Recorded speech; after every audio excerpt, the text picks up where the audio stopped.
Catalina Perez is a lead information designer translating complex data into relatable infographics for health, environment, education, and news. She's an advocate for user-centric design and data humanism. Catalina's work can be found online with GoodRx, Stamen, Wire, and in Dropbox, and in print media through RBA Editorial Planeta. I'm very excited always because of my personal interest in health and healthcare, to have some speakers talking about that translation of health and healthcare data into visualization on our Outlier stage. So with that, I'd love to welcome Catalina up to the stage to kick us off with our second to last talk of day number 2.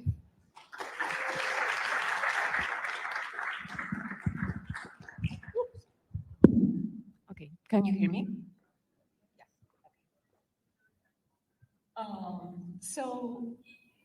Thank you for being here.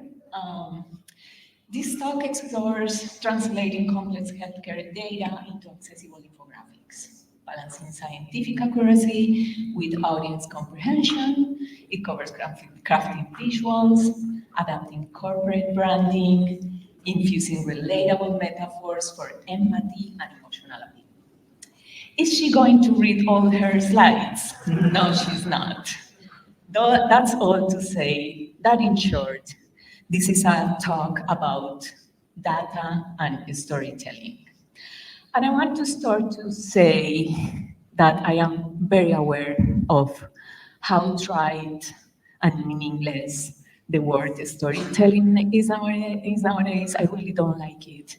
I said it once. But in lack of a better word to explain what I do, here we are talking about storytelling and data. So my promise here and now with you guys is that I'm going to try to talk about what I do without saying the word. So my name is Catalina Perez. Some people may know me as Catalina Play. I've been working as an information designer, and I am specialized in creating infographics that are easy to understand for diverse audiences. I work in projects big and small, from collaborations with musicians to collaborations with independent researchers, big and small tech, working for agencies in with data visualization, hello Stamen, and working in different projects, big and small. In this talk, I'm going to be talking about the working that I've been doing for a company called GoodRx. I've been working with them for the last 2 years. GoodRx is known for providing discount coupons for different medications. It's a healthcare company, and can you guys hear me when my I don't know, for some reason. There you go. Hi. Okay. Perfect. Okay. So apart from the coupons and the discounts, we publish online information about human health, sometimes pets too. Our site includes articles about conditions, medications, and it's one of the largest, one of the most visited consumer-oriented health sites in the US. Behind the scenes, we are a team of scientists, doctors, pharmacists, designers, economists, writers, engineers, providing insightful editorial pieces about healthcare in America. So I am the information designer of the team. And as you all know, information designers are some sort of translators. We take complex data and find visual ways to pass it along. I translate scientific research data so it can be understood by the wider audience.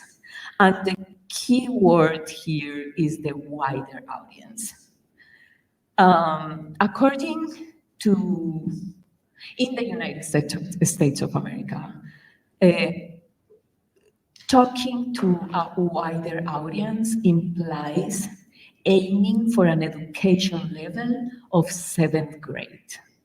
This is a very common target audience. It is not defined by us. Presidential candidates do this too. Understanding the possibilities and limitations that our target audience have is one of the most interesting and underrated things that we can do as information designers. We're talking about the level of education that we all used to have when we were 10 to 12 years old. And that's the level of understanding of the wider audience. But what does it imply? What it really implies is that according to the studies, that's when your mind, when you're moving from concrete to abstract thinking. And that is really important because that's the reason why, as a designer, I make clear and straightforward visuals. I aim for simplicity, clarity, reducing all the cognitive load on the viewer. Following this guideline, I have made infographics about personal finances. Well, that's very simple. About personal finances, because of course, money and healthcare in America are closely related. We have made graphics about conditions, about biology, demography, medication, behavior, first aid, side effects. We compare medication, we explain the span of diseases, we explain how to take drugs. The collection nowadays has around 350 infographics and counting. And if there's something in common, it's the use of visual metaphors. So when it comes to bridging that gap between science and mainstream, those visual metaphors are really important. And if I have to think about it, when I was thinking about this talk, if I have to think about those visual metaphors, I found 3 different types that tend to be pretty consistent in my work. So let's talk a little bit about that. Visual metaphors are elements, are graphic elements that help you understand data more easily. Are those elements that are there that will help you understand without really reading. The graphic is lending you a hand so you can understand. So in the first case, the infographic includes an illustration that contextualizes the theme, serving as an integral part of the narrative. And when I say that is an integral part of the narrative, I want to really stress that part, because the illustration is not ornament, is not decoration. So let's take, for example, this graphic that we were seeing before about nicotine withdrawal. The data itself is a very simple data. We know that it's going to take you around 72 hours, that is going to peak at some point. The symptoms are going to go from mild to severe. And then what I do, bringing all those visual metaphors, is starting by using the cigarette itself. I want people to understand that this is a graphic about smoking cessation, or at least about the smoking, because the cigarette is right there. And I am using the cigarette also as the key of the last cigarette. This is the last one that you're going to get. And then, because we are using those visual metaphors, why don't use all the smoke that is supposed to come out of this cigarette to represent that peak that you are going to feel during the smoke cessation. That what happens here is something similar. How long do you call this symptom last? It's a little bit washed out, but you can see it a little bit. Basically, what we want to do here is create a very, very simple graphic that is explaining people that when you have a cold, your symptoms are going to peak around the third day, and that most likely you're going to be feeling okay on the sixth day. But then, because we're humans and our organisms are all different, sometimes you're going to feel better not that day, but the next one, or the next one, or the next one. I know that this is a simplification, but because our audience is coming normally Googling in the middle of a terrible cold, like how long am I going to be feeling like this? I want to bring information that is very, very simple. You are going to feel better or worse. How better or how worse? I don't know, it depends. It depends on you. But it's a very simple and straightforward message. Same situation will happen here when we were trying to communicate the alcohol withdrawal timeline. And with this editor, she really wanted me to explain that the symptoms are dramatically different if you are a heavy drinker or if you just drink. Well, not occasionally, but not as heavy as the second case. And the way that we represented that was augmenting the density and the amount of martini glasses on the left. The second case is the one where infographics include elements that are clearly illustrate different scales and proportions. And then when I say clearly, is clearly. Like, for example, in this one, we wanted to visualize the three different types of statins that exist. Statins is a medication that you get when you have high cholesterol. And then what happens here is that some of them have high intensity, some moderate, some low. And what I did here is using this metaphor of the artery that is full with plaque, and then how those statins can represent this impact in your health. Or in this case, this, by the way, I think the scientific community have come to the conclusion that it's not that true, but it was true when I made it. So, how long are you contagious with COVID-19? I think that for how long we are still on the same page, but what was different here is that supposedly you were very contagious at the very beginning, and that's the reason why I kept all that density of for all of us now, common COVID icons at the beginning of the arrow that is leaving you of that timeline. And the third case is the use of skeuomorphism, big word, that is basically incorporating real-world elements to make them feel more familiar. I use those a lot, especially when I'm talking about time. I know that timelines are fantastic, and sometimes they're the best way to represent your data.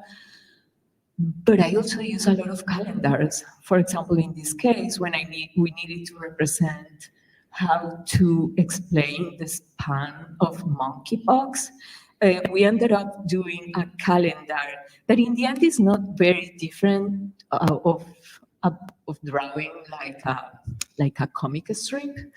We needed to have a first moment that was the day of exposure, some days that you feel totally fine, but it's the incubation period. But then on each panel, we wanted to show you how those lesions on your skin were going to look like, and the green light when you were finally not contagious anymore. And using this same resource, I have made infographics, for example, about how to switch antidepressants. There are 4 methods. You can direct switch. You just finish one and start the next one all over again. Then you can cross taper when you are taking both small doses. You can taper and then switching. You can taper, wash out, and start all over again. Talk to your medical provider. That's something that we cannot say. So those were those three elements that I think are pretty much consistent, but something that is also very present in everything that I do, because I work in a company that has branding guidelines, is following that branding guidelines, and that's fourth element. And I'm not going to deep dive into it, but I think it's worth mentioning because as thorough as it was when I joined the company, we didn't really have any tools to visualize any ranges of data. Same old story where the branding colors are not ideal for data visualization. Our brand is yellow, so no.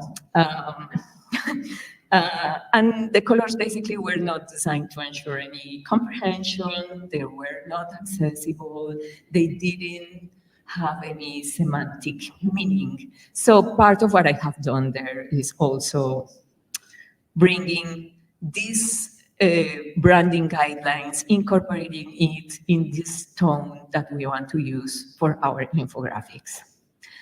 And of course, I talk about my job, but I really think this endeavor is only possible because there's a dedicated team of specialists paying attention to all the minimal details. And that really speaks about the importance of collaboration in our discipline. I think in one of the talks that I heard today, someone said that if you don't know something, ask. And I think that's beautiful, and it's basically one of the most important things that we need to learn to do. We have from the content specialists that they define the strategy and relevancy. The subject matter experts are my total idols. I love working with them because they are the one in charge of accuracy, fact-checking, spreading misinformation with data visualization and infographics is so easy and so dangerous that we really, really need to be very aware of this part. And I, as an information designer, I am in charge of bringing approachability, comprehension, and beauty, try to bring all those semantic tools. And you know what? This all translates into traffic. We know that the percentage of readers go higher when we have infographics. Original and well-crafted visuals are crucial to rank any type of content online, especially now that we have so much noise of things that are generated by we don't know what, right? So original content will set you apart. And I would like to think that all of this is happening because we come from a place of empathy. Each audience demands different tailored approaches to ensure that the information is accessible, it's engaging, it's relevant to their level of expertise and interest. And I think that this is one of the most underrated steps when creating from the most simple infographic to the most complex data visualization piece.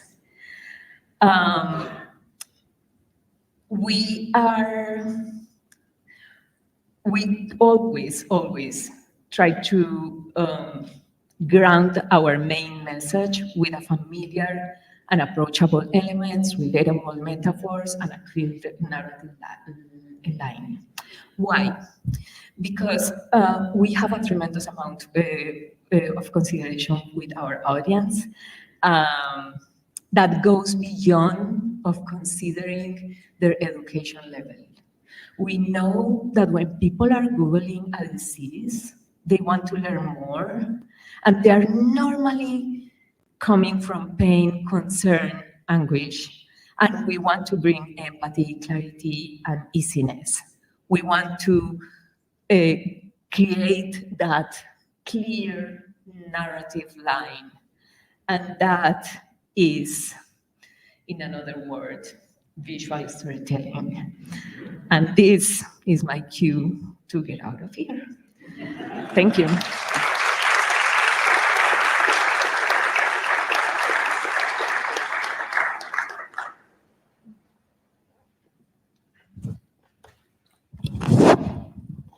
Wonderful. Thank you for that great talk. I love the clear kind of closing piece of the call to action around clear visual metaphor, clear information, and we can all start our counter on how many times we say the word storytelling and talking about data. Do we have any questions from the audience or from online? Chuck, you're my online still? Switching over to me. Oh, there we go. Questions, but there is a shout out for GoodRx's work addressing pharmacy deserts. Very cool. Great. Yes. Do you want to describe the work about pharmacy deserts in case someone's not This is a very familiar? interesting work that the research team has been doing, finding places in America where we don't have any coverage. And we have a beautiful set of data visualizations about that. Great. Well, I see a question over here to the side. Yeah, so first of all, my compliments. I think a lot of those infographics are very simple and elegant and clear, and I really love them. I'm just curious what kind of testing you do to understand how potentially the people who you want to approach with empathy are going to respond to the infographics that you present. As somebody who often Googles symptoms with a lot of anxiety, this is something that near and dear to me. So. Yeah, I think that's always the challenge, right? Like you want to communicate your idea. It happens so often that you are graphing something, you are creating your visualizations, because this is like part of my job that is very for the wider audience, but I also do all other sorts of visualizations that have more complexity. And always, I think it's just a matter of empathy, one, like thinking how this person might understand this. And I always, anyways, try to test it, especially if it's creating some sort of friction, with the team that I'm working for, because this is not just me designing this and then I send it over. There's people, the scientists are looking at it and it's like, yeah, I don't think so, Catalina, this is not really that clear. So I have like a sounding board around, but anyways, when things start to bring a little bit more friction, I start to send it over to different places and test if it's really working. And I think it's really important for us as information designers and people that are creating any type of data visualization to learn to have a thick skin when it comes to criticism. If people are not getting it, it's just wrong. Move to another idea. That's it. Yeah, it's not about you. The graphic is not okay. Kevin? Hi, I noticed that some of your visualization has uncertainties in it, like the one about cold and how many days, but another one, for example, the one about COVID and how many days it would be contagious. In your versions of the visualization, it seems less uncertain, but then you admit that later, we turn out that number is kind of not up to date anymore. So in your process of creation, where do you place the discussions on whether uncertainty should be in the final visualization? If so, how have you been approaching this? That's a very good question, because that's a challenge that I face almost every day. Because normally the workflow is that I get an infographic request from the scientific team, and then I read all the information, and all the conclusions are uncertain because the science is not there yet. And normally my answer to them is, I cannot do this. I cannot really. Representing that type of uncertainty with graphics is impossible, and doing it will be a little bit irresponsible. So what I try to do is always find a way to have pieces that have that level of certainty. When there's uncertainty because you don't know when you're going to get better after you have a cold, then the visual tools that I normally use are variations of colors and try to fade a little bit these things, showing in a visual way that it might happen here, but then from this time, it all depends of many circumstances. But yeah, I think it's really important just to sometimes just say no. Like, yeah, we can visualize stuff, but we cannot visualize everything.